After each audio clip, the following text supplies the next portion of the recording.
Bonjour tout le monde, bonjour les enfants. Comme promis, me revoilà avec une nouvelle histoire de Rose. Cette fois-ci, Rose et sa famille vont partir au zoo. Les vacances se terminent pour Rose et Louane. Et comme maman a terminé les courses pour la rentrée scolaire, papa leur a promis une dernière sortie avant de reprendre l'école. Il demande aux filles de choisir un endroit qui leur ferait plaisir. Rose et Louane ne réfléchirent pas très longtemps. Et toutes les deux, ensemble, dirent « Au zoo !»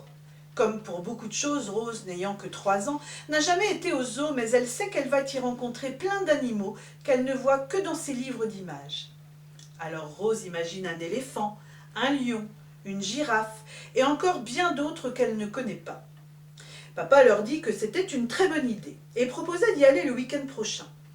Toute la semaine précédant l'expédition, Rose regarde des livres avec sa sœur où il y a plein de photos de ces animaux qu'elles auront peut-être la chance de voir au zoo.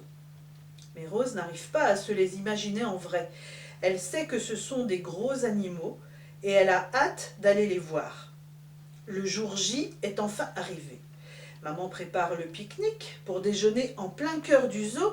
Rose et Louane sont très excitées. Elles ne tiennent plus en place, tellement que leurs parents n'ont même pas terminé les sacs pour la journée qu'elles sont déjà installées dans la voiture prêtes à prendre le départ.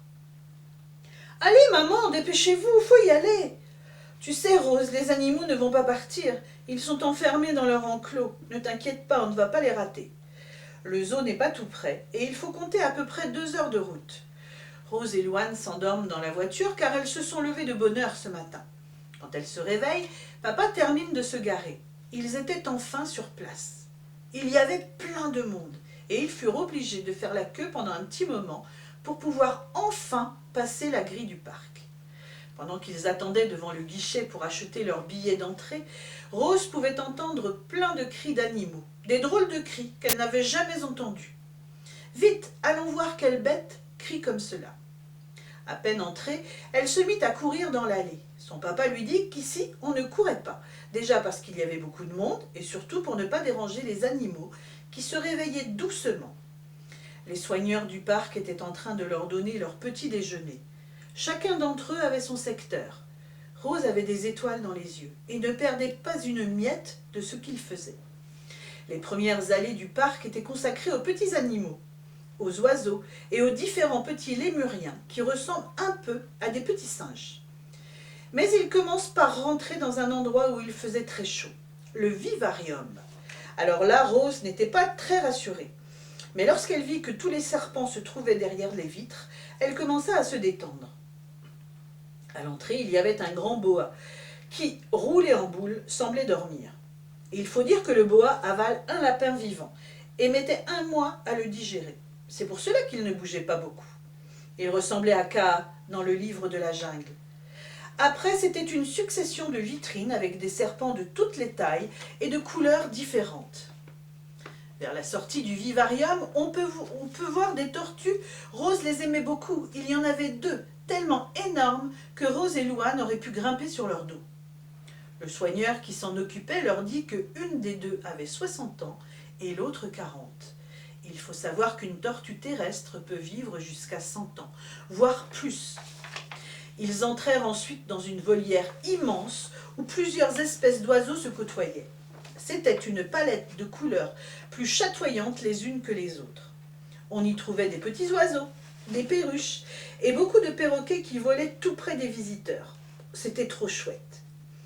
Mais Rose attendait les gros animaux. Alors papa décida de se ranger vers le fond du zoo où étaient regroupés tous les grands animaux.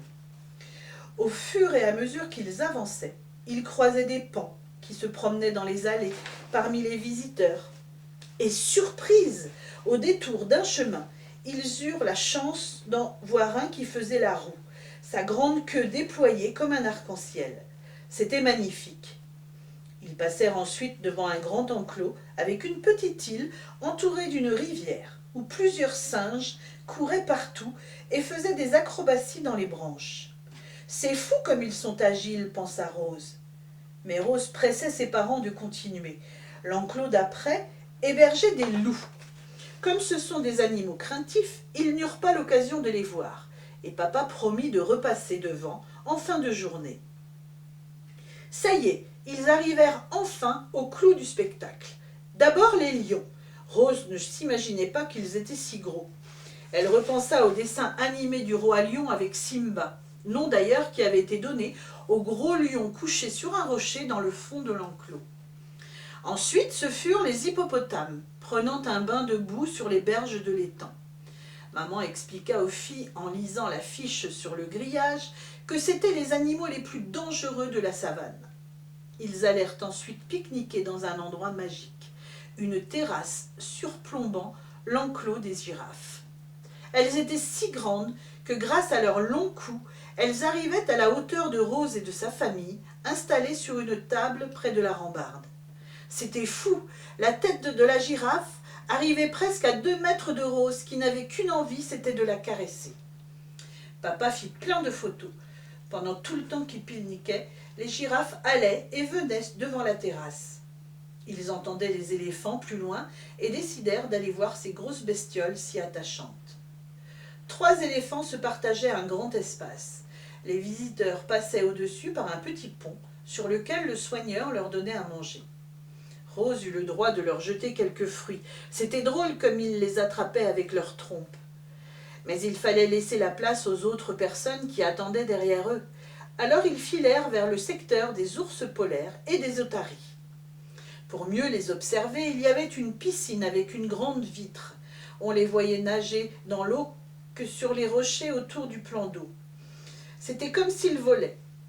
Les pingouins se trouvaient dans l'enclos suivant. Puis plus loin, c'étaient les otaries. Ils s'installèrent sur les gradins pour assister au spectacle. Les soigneurs leur lançaient des ballons avec lesquels les otaries jonglaient. Ils les faisaient tourner sur elles-mêmes, et plein d'autres tours encore. Rose applaudissait très fort, heureuse d'assister à ce spectacle. Ils continuèrent la visite en passant devant les crocodiles, eux aussi impressionnants par leur taille. La visite s'acheva par le bassin avec les flamants roses debout sur une patte longue et très fine. Et voilà, il était l'heure de sortir du parc. Rose et Louane avaient passé une journée magique et forte en émotions. En passant devant la boutique, elles eurent le droit de choisir une peluche. Rose choisit une girafe et Louane un ours blanc. Papa a pris plein de photos pendant la journée. Que de choses Rose aura à raconter à papy et mamie. Ils montèrent dans la voiture direction la maison et les filles ne tardèrent pas à s'endormir, fatiguées par cette belle journée au zoo que Rose n'était pas prête d'oublier. Voilà les enfants, après la journée de Rose et Louane au zoo, je vais vous laisser et je vous dis à vendredi pour une nouvelle histoire. Au revoir.